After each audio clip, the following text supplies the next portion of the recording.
My only regret is that I didn't tell enough people to fuck off. When asked what's the biggest mistake we make in life, the Buddha replied, the biggest mistake is you think you have time. Time is free, but it's priceless. You can't own it, but you can use it. You can't keep it, but you can spend it. And once it's lost, you can never get it back. Stop comparing yourself to other people. You're only on this planet to be you, not someone else's imitation of you. Bro, if you know somebody that uses the phrase, "it is what it is," they are fucking dangerous. Because they no longer allow things that are outside of their control to affect them. They have mastered the art of acceptance. So if you plan on trying to manipulate them and threaten to leave their life, guess what? They don't give a fuck. They do not care. You can walk out their life and they'll open the damn door for you. And the best part, when someone asks them they're okay because you left their life, they're gonna say that magical phrase. It is what it is. Life goes by so fast. None of us knows how long we have left. None of us. Every hour that we use is one we will never get back. So we don't want to waste them. We want to use them wisely. Time is just too valuable to waste. I wonder how many people at the end of their life feel that they have truly lived the life that they were meant to live or wanted to live. God can do so many great things through us if we'll take steps of faith. If you don't like the way your life is going, you're the only one that can change it. 24 hours a day, 7 days a week. That's all you're gonna get. One of the biggest mistakes people generally make, and I'm guilty of it too, is wishful thinking. You know, like you want something to be true even if it isn't true. And so you ignore the things that, you ignore the real truth because of what you want to be true. This is a very difficult trap to avoid. This is the quote that gets me up out of bed at 5 a.m. every day. And 9 times out of 10, I fucking hate inspirational bullshit. But I was listening to this book when I was in my worst depression, and this guy was saying, what happens if you live every day the way you are right now? And when you die, you talk to God, and God slides a piece of paper across the table and says, this is who you were supposed to be. This is what you could have done. What happened? And the thought of the person that I was supposed to be and all of my excuses haunting me for the rest of my life is a hell of a lot scarier than waking up at 5. You can love someone and still choose to say goodbye to them. You can miss a person every day and still be glad that they're no longer in your life. The best advice I've been given, and I wish that I knew when I was younger, is don't be in a relationship with anyone you wouldn't marry. Here's why. It's a waste of time and it takes you off the market. Don't worry too much about relationships. Build friendships, and maybe one day you'll meet your soulmate. Or maybe you'll realise you want to spend the rest of your life with your best friend.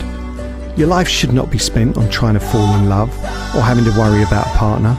Your life right now should be spent on you finding yourself. Go to that party, study hard, hang out with the boys, hang out with the girls, because as you get older, all those people are going to be in their own lane doing their own thing. You're going to look back and regret not enjoying your life when you were young. If you have a goal, reach for it. If you don't worry about it. The past is a memory, the future is imagination, and the present is a gift. Make the most of being young, because trust me, getting older comes fast. If everybody likes you and nobody's criticizing you, if everybody likes everything you do and everything you say, and nobody has anything to say about you, then you're probably not saying anything. If you're doing anything of impact, if you're an influencer, you're going to face criticism.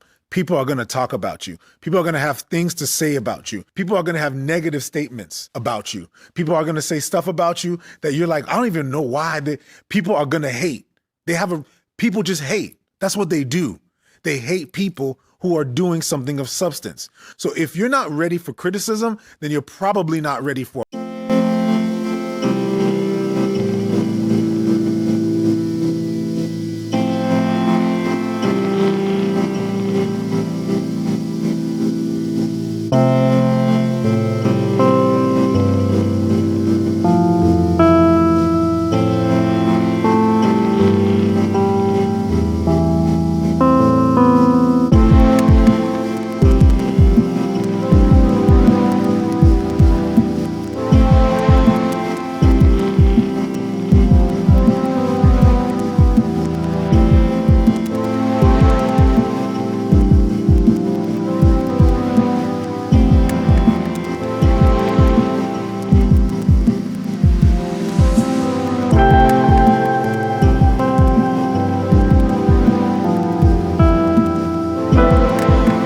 Every single mistake. Do it all. Do everything you can. Experience everything.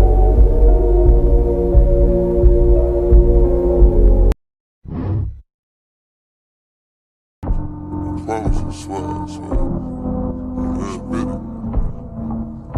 Yo, purpose. Don't go broke trying to look rich. That's one thing everybody's doing right now. They're going broke trying to look rich. So here's what I am. I don't care where you put the money. You know, there's guys out there saying it should be real estate, should be the stock market. If you don't save money when you're broke, this is the thing no one's telling you. If you don't save money when you're broke, I'm talking about $10 a month, $20 a month. The crazy belief system in the world is that you will save it once you make more. If you have a habit of spending, you will spend more when you make more. Why is the quietest person in the room usually the most dangerous? Because they're usually just observing. They're literally watching everything that's happening, everything you say, the way you approach things. And usually the quiet person will fly under the radar and nobody will really even know that they're there because they don't fucking talk. So while most people think the quiet person is just someone who's socially awkward, which may be true, they're observers. They're watching every fucking thing you do in a social interaction. They're watching your mannerisms. They're watching the way you speak and approach people. They're even looking for things such as insecurities subconsciously. So the moment somebody wants to start some shit with them, they already got all the ammunition they need to win that battle. Life-changing quotes from movies you need to hear. Part 2. But it ain't about how hard you hit.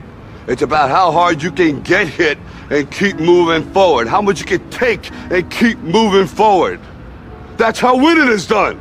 In this lifetime, you don't have to prove nothing to nobody except yourself. And after what you've gone through, if you haven't done that by now, it ain't gonna never happen. I'm gonna show you how this works. If you wake up in the morning, you start having negative thoughts. Man, this ain't my day. I woke up on the wrong side of the bed. I'm tripping, I just don't feel myself.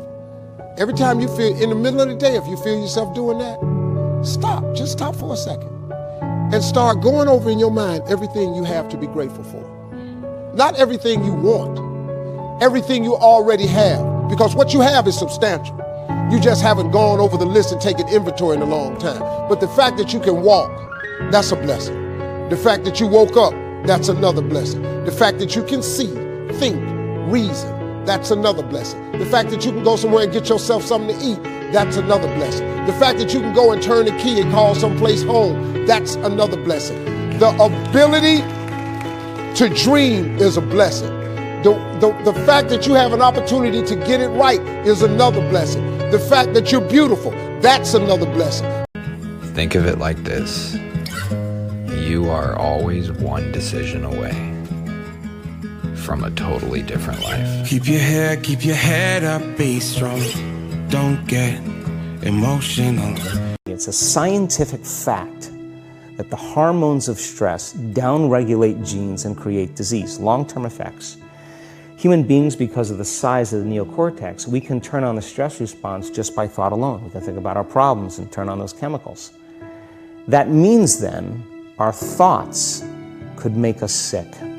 So if it's possible that our thoughts could make us sick, is it possible then our thoughts could make us well? And the answer is absolutely yes. Here's how you know if someone's your friend. You can tell them bad news, and they'll listen. They won't tell you why, you're stupid and why that bad thing happened to you and how something worse happened to them once and, derail the whole conversation.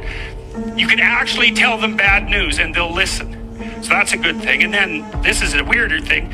You can tell them good news and they'll help you celebrate. And that's a really good way of deciding who you should have around you. Because if you have someone around you, something good happens to you and you're kind of afraid to even admit it, go away from that person. They're not helpful to you and they're not helpful to themselves either.